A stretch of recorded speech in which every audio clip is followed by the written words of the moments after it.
All right, and with Across the Spider-Verse just coming out, I was actually really excited to read Spider-Man 2099 because I have never read it before. I've never really known much about Miguel outside of kind of seeing him in cameos here or there in the main Spider-Man line or little stories here and there, but I never sat down and really invested my time into getting to know the character. And with Across the Spider-Verse, Miguel being a very major character, I was excited to jump into this. And so as we open the book, we get a pretty hefty book here. I'm talking about over 1,300 pages. You know what I'm talking about, guys? Where like 1,200 is my nice sweet spot. 1,300 is quite a bit. But to start things off, we get Spider-Man 2099 issues 1 to 46. We get Ravage, which is another 2099 series, and it's just issue 15. X-Men 2099 5.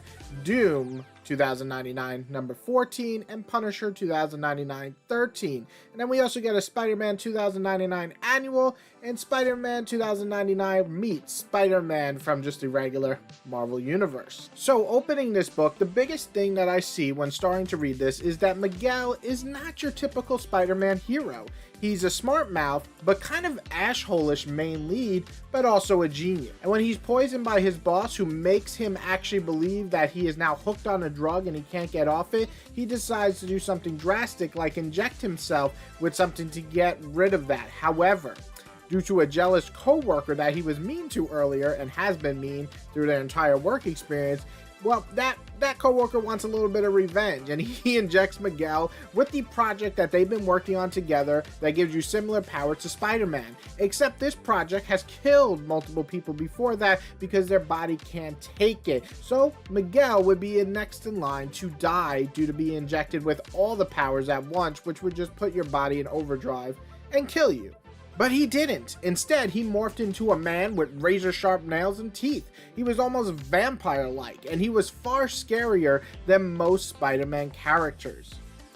And one thing I really liked is Miguel really has no interest in being a hero, but thanks to the company he works for, he couldn't let them just get by with all the shady shit they were doing. So he decided to break them down from the inside and outside, while at the same time dealing with villains and trying to help the downtown levels of New York that are poor and broken. And really, it's Miguel versus this entire city because this corporation owns that city. And then we get the Vulture, who Miguel finds out pretty quickly is a cannibalistic piece of shit. So Spidey and him just go at it. It's wild. It's crazy. They're just like fighting through the streets while other people are fighting. Everything's going crazy. The city's going wild. And this is all happening in like the first 12 issues of this series, leaving only one victor in this brawl, and one of them dies. So this really sets the tone for the entire series for me. And overall, felt to me like Spider-Man is so different in such a marvelous way that I couldn't help but give a ton of credit to Peter David to get me invested in Miguel this quick. Miguel is just more lethal, and if you have to die, well, you just have to die. He's that type of hero, and I absolutely love that, and it makes sense in this dark and morally gray world that they all live in. Unfortunately, soon after that, we get to this 5-part crossover, and that really kind of sucked the enjoyment out of me for a little while. It's basically Thor Rebirth, but it's really not. We all can see that. And you know what? It has Spidey crossing over with the X-Men and Doctor Doom and Ravage or whatever, this team that nobody gives a shit about, and they all have to stop the mighty Thor.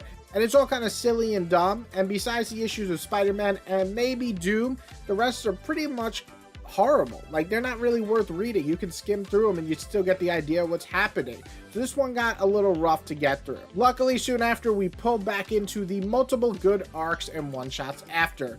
Interesting enough, we start to dig into Miguel's childhood, as we have each of the issues ending with his childhood trauma, I guess you could call it. Or it's really his life, but it's not an easy life. And it's basically 6 or 7 pages, and it helps build up Miguel's backstory while also helping us to understand characters that are introduced later. On top of that, I have to say that the sidecast here is really wonderful and elevates the story for me. From Miguel's soon-to-be wife Dana to Xena, I think her name is, to his brother, everyone gets a chance to shine, and they just grow in new, exciting ways each arc.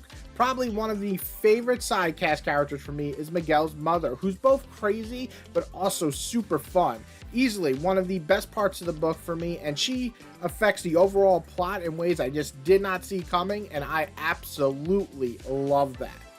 And so as we tackle this huge book, we do start to build up more and more plot lines and twists. And a lot of the twists are really effective. A lot of the deaths actually hit home. And I will say that the introduction of Venom was really well done. And while the reveal might be a little too obvious with the, flashbacks, we do get a nice strong arc that I thought landed pretty well. We are then introduced to Green Goblin, and while not as a strong twist, and I feel like we kind of rushed into it a bit, it does build up for some major ideas that could come clashing with the cast and make an effective storytelling plot.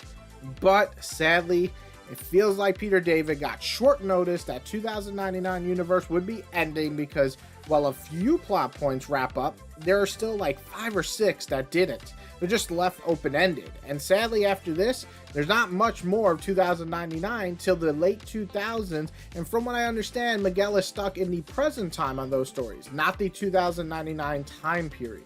So I do have to say that did kind of bother me, that we're left up in the air on a few characters and their fate. But saying that, plot lines left unanswered and a pretty meh crossover just can't stop the overall amazing character work that Peter David put into Miguel.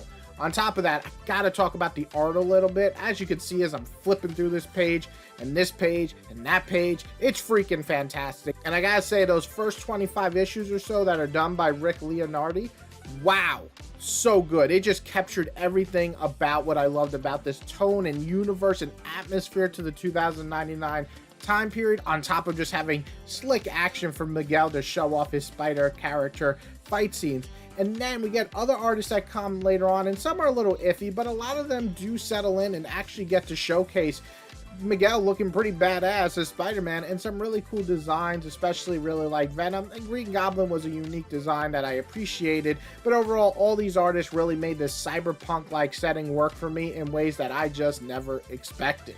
So overall, I got a lot of praise for this book. I think 2099 Spider-Man book number 1, because we are getting book number 2, but book number 1 is very much worth a read. See, sometimes I like to go in blind because I really never know if I'll like something, and I like to read a little bit about it, get an idea of what it is about, but just kind of go in blind seeing if I'm going to like it. And like last year, I did that with The Question that I read, and blown away. And sometimes an unknown book, one that I don't know much about, really gets to shine through and just blow me away.